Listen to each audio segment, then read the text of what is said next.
I wanna spend some time with you. Is looking at you, kid. Daddy, I love him! She loves me! I don't care who knows it! You complete me. The perfect team. Good afternoon and good vibes. Welcome to a second episode of whatever this is. We don't really have a name for it yet. We just went to the movies last night, though. Yes, and it was this cutest movie. Abominable. Abominable. I keep saying it wrong. Yeah. Abdominal is what I'm saying. Abdominal queens. Abominable snowman. Yeah, it was freaking adorable. It I was really cute. liked it. I think Kai was a little bit more skeptical, but when I saw the previews, I was like, this is going to be a good movie. Yeah, DreamWorks is hit and miss with me. We are very much children in that we both still really enjoy seeing cartoons. And the premise of the cartoon is that it takes place in China, and it follows the rescue mission of an abominable snowman. Yeah. And I think we'll leave it like that so we don't spoil anything. Right. But the thing that had us fired up was how rad China looked. Yeah, like they did a really good job at making us want to go to China, and I'm sure other people too. In cartoon form. It's so beautiful. Yeah. And I've always never really cared to go to China. At some point, probably, but it's never been on my radar. Same. Now we're adding this to the bucket list right now. Because for me, the main appeal is the Great Wall of China, and some of the world wonders that we've seen so far are kind of underwhelming when it's man-made. True.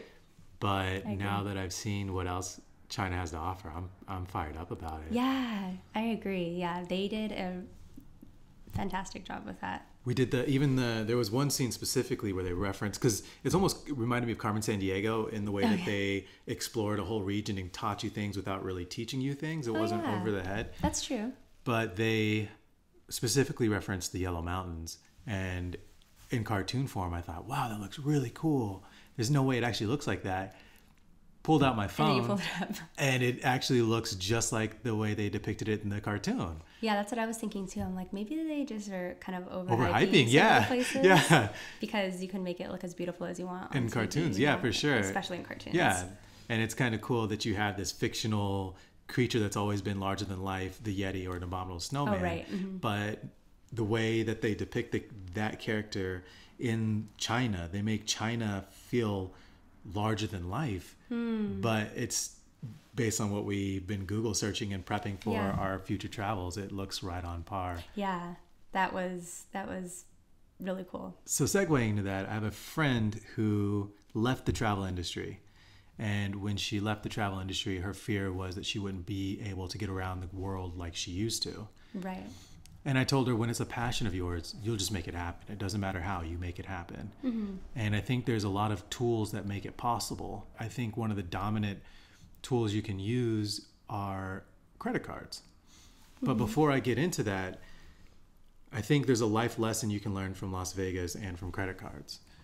And I think when you walk around Las Vegas, you and I don't really care for it, but I think we can still appreciate the amounts of effort and genius that went into the aesthetic appeal of Las Vegas, as well as the funding. It's not inexpensive by any means. Right.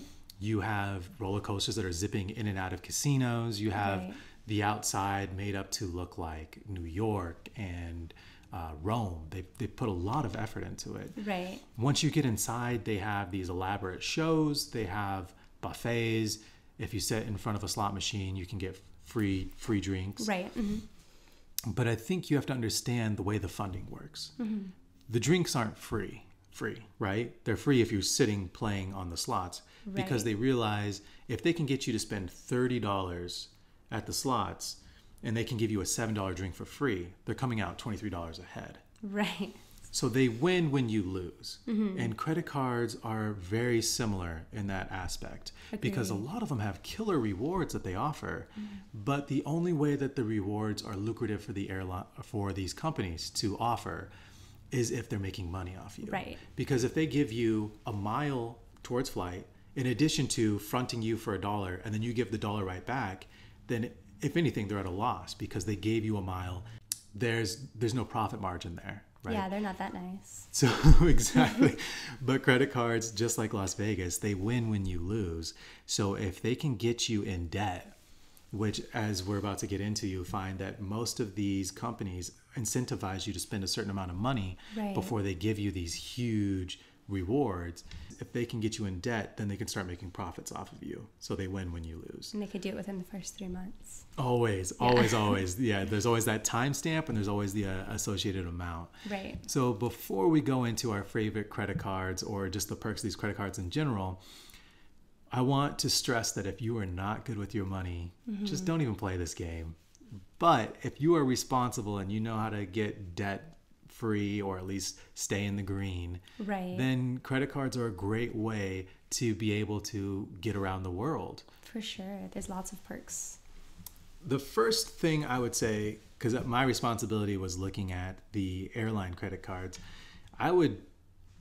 if you live in a city where you are predominantly serviced by one airline, I would just go with that airline for the credit card. There's no reason to live in Minneapolis and go with United and then be stuck only flying to their bases when you have Delta that has it as a hub and you can fly around the world from Minneapolis. And you want direct flights. Direct flights are the best. Yes. I hate connecting. Yeah. If you can do a direct flight and still get the perks of it, then that's when you're winning. I think so too. Yeah. And then you also negate the possibility of losing your bag, right? Or at least you lower the chances. If you're going from one stop to another, there's only a bag goes onto your plane and then it comes off the plane. It doesn't have to get to another gate and onto that plane, and especially if it's a tight connect and all that stress around. I was just going to say, gear. just that alone, losing the stress of having to get from gate to gate in the right time, and So ultimate goal is nonstops. But let's say, for example, you live in a city like LA where you're serviced by a handful of different airlines. So it's kind of pick your poison.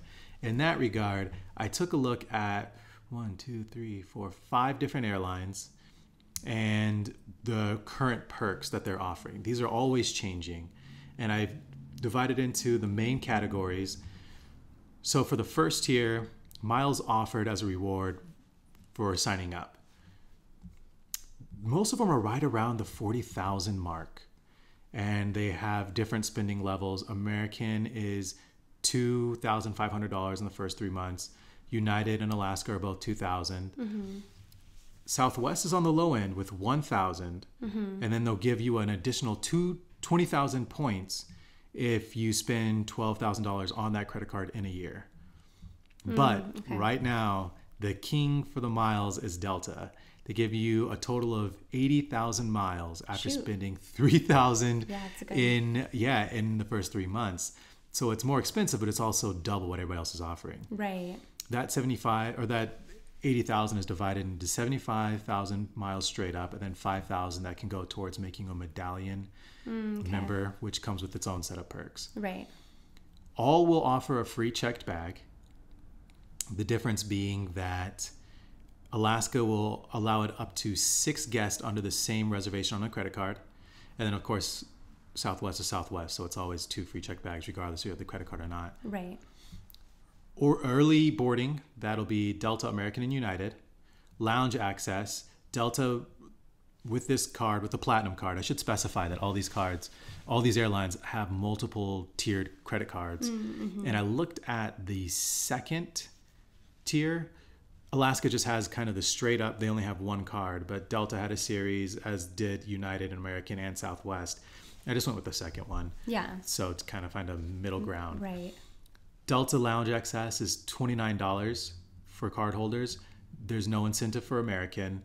You get 2 free visits with United. After that, it's $50. To the lounge? To the lounge. Oh. Yeah, and then they'll give you that every year on the anniversary of your sign up. Interesting. Alaska is $25 for lounge visit, and Southwest is Southwest, so they don't have lounges. Wait, so it's not complimentary, the $25? No, pay $25 you pay out of $25 pocket to out get of into the pocket. lounge. Yeah, it's usually, I think, $50. So the rate is $25 for card holders. I assume that they would be complimentary. You thought some cards. So if you went higher with the other cards, that's a this good point, Delta, too, with the medium. American, and I think United as well. If you go to the high end, which is the next tier up, which comes with a larger annual fee, then you get free access to the lounges. Okay. But nobody at this tier has straight up free lounge access. Okay. Companion fare, only 2 airlines have it, Delta and Alaska. Delta is $75 for domestic. Alaska is $121 for anywhere that they fly. No one has transaction fees, foreign transaction fees. Annual fee. Delta's is at currently $195. It's going to go up to $250 in January of 2020. American is $99. It's waived for the first year. United's $95. Alaska is the lowest with $75. Okay. And then Southwest is $99. And then the last category is the earning potential. All of them are 1 mile to $1 spent on all purchases. Then they have the higher incentive, which is 2 to 1. With Delta, it's with all transactions on delta.com. American, the same, plus gas and restaurants. United, the same, plus restaurants and hotels. And then Alaska is actually 3 to 1 on all Alaska purchases. And then Southwest is 2 to 1 with all Southwest transactions. So that's if you book your hotel, your car, or your flight on any of their sites. That's when you can get that additional either 2 to 1 or in Alaska's case 3 to 1. And finally, to close this section out, this is just the kind of outliers with each of them. The outliers for mileage, of course, is Delta offering 80,000. American, kind of little special incentive. Most of them are offering 20% back or 20% off of your purchases on the flight. So if you're getting food or alcohol or Wi-Fi, American's actually doing 25, and Southwest actually doesn't offer that at all as far as getting a discount back. And Alaska offers that. Alaska's doing 20% back. Yeah. Did I say? I said Southwest, right? Yeah, Southwest. Yeah, it doesn't. Yeah, okay. Right. United is going to give you $100 towards global or TSA pre. Alaska's miles don't expire. That's good. It's good, but I don't know if that's like a thing. I don't know if miles expire. I don't know if this is kind of like the way people are willy-nilly saying things are gluten-free, like gluten-free broccoli. It's like, well, for sure, right? So I don't know if they say that and then all the other things. It's all like, the advertisement. Hey, we also don't do duty-free or not duty-free, miles expiration. But, and then what's the last thing? Southwest. They'll give you 6,000 bonus points on the anniversary of your card. Nice. So, for those who don't know, we have a small affiliation with one of these airlines, but 100% no bias when I broke down the way I thought each of these categories won. Delta wins in that they have the most miles offered. And then I gave the free checked bag to Alaska because it's set up to 6 guests. Because Southwest, with or without the credit card, you're going to get those, the 2 free checked bags. Priority boarding, it goes to Delta, American, and United. Get a point for that round. Lounge access, gave it to Alaska. They have the lowest. Companion fare, it's tough because both Delta and Alaska have it, but Delta's a limited to domestic, but Alaska doesn't really fly that many places internationally, so I gave a point to both. Very few options. No foreign transaction fees, everybody wins there. Lowest annual fee, that's where Alaska wins. And then you look at the earning potential, they're all pretty similar, but I gave it to Alaska again because it's 3 to 1 as opposed to the 2 to 1 on the other airlines.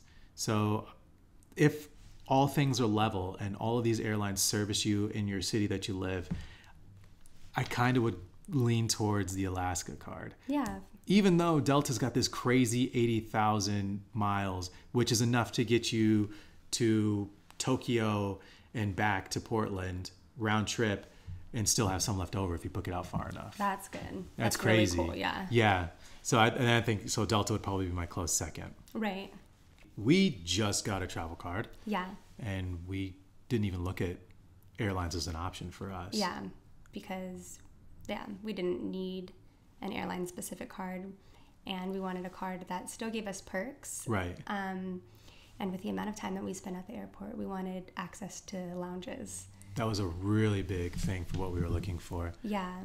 And so when we were looking through the credit cards that were aside from specific to airlines and just more specific to travel, the top 3 were the Chase Sapphire Reserve, the Amex Platinum card, and then the other one was the Venture card, which is a Capital One.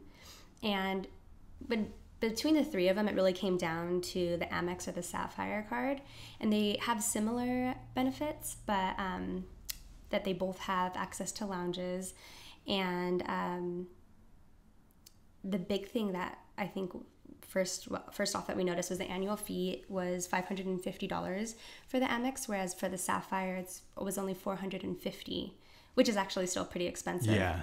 Plus, as a authorized user, there's an additional fee, so that ends up being $75. So actually, it doesn't end up being that big of a difference because 450 plus 75 is 525. Right. But between looking at the two of them, we decided to go with the Sapphire card, the Chase Sapphire Reserve card. And I think the big thing was the priority pass is how you get access into the lounges. And when we were looking through the airports, there was over 1,000 different lounges. Yeah. And then in addition to that, you also get credit towards restaurants in airports, which, like I said, we spend tons of time at the airport. Yeah.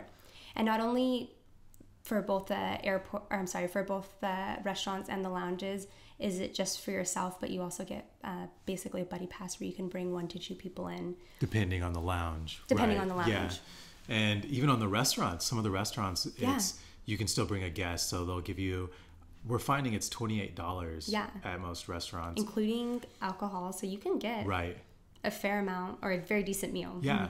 And then on top of that, you're getting $28 if you bring a guest in. Right. So if we're traveling together, that's a total of 4 people at restaurant.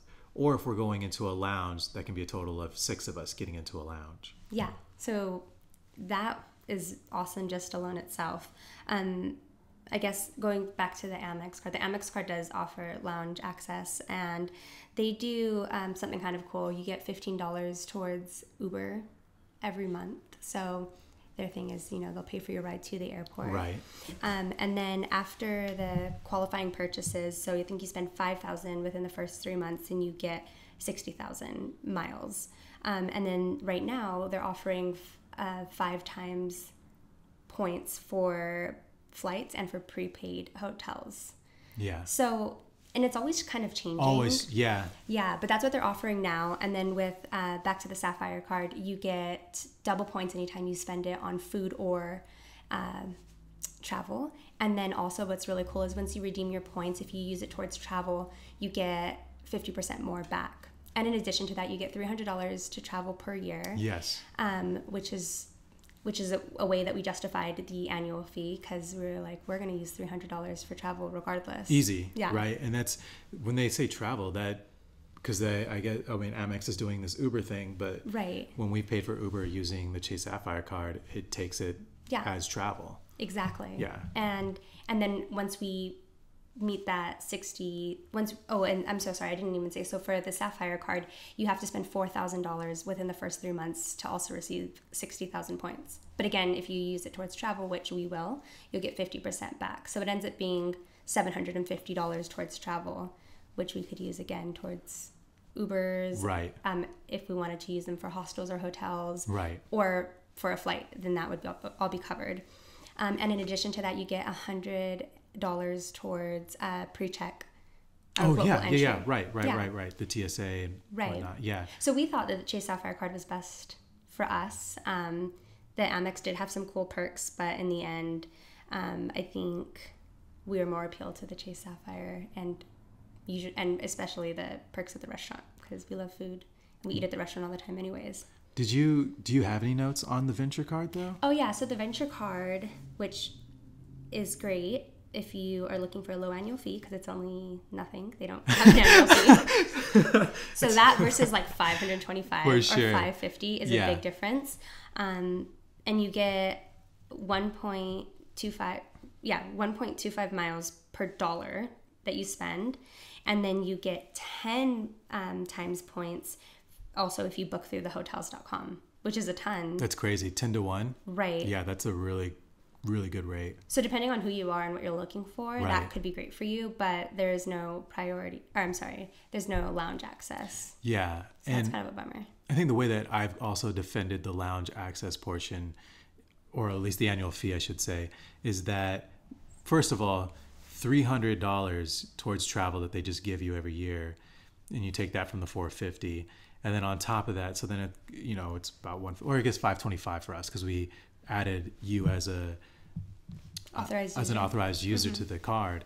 So having an authorized user, so it's 525, and then you take away the 300 from that, leaving it at 225, and then from there you look at how much the priority, because you can buy just the priority pass by itself, right? The priority membership. That's a $400 investment though per year. So if you look at that, I mean, it's kind of hard for us not to be able to justify that as a worthwhile investment.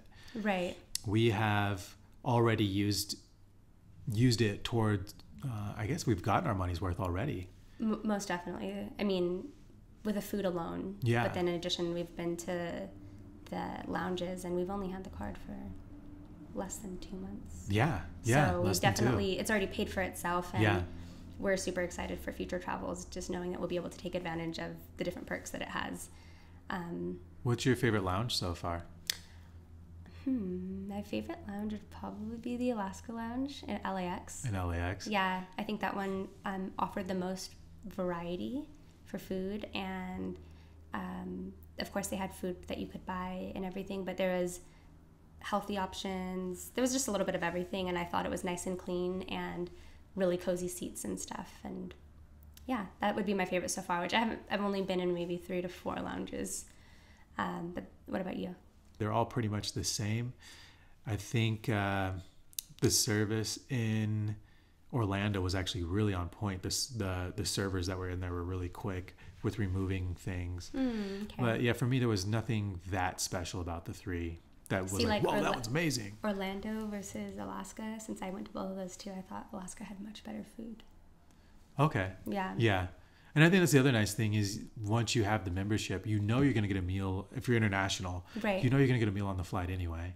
Sure. And sometimes all you want is just enough to hold you over because you don't have a full meal in the airport. Hummus and vegetables. Just a little soup, a little light finger sandwich, some trail mix, and you're all set. Yeah, definitely. What about the best food you've purchased using the priority card? Well, when we were in Denver, it kind of went ham on breakfast. But just like the one item. What is the one item so far? Oh, the donuts. Dude, that was mine. That's mine. The donut holes. Yeah. Oh, they're so I was trying to piece everything that we ordered. They were only $4. So you go in there with your 28, man, and you just load up on those bad boys. Go ahead and bring me 6 orders because I'm assuming tax. Yeah, those were really good. It had really good. 2 different jams. And the little raspberry dipping sauce. They were phenomenal. Right. I agree. All right, dude. What do you think? Anything else? If you have any questions, you can always ask us, and we'll do our best to answer. Yeah. And good luck, and don't get into credit card debt. True. Later.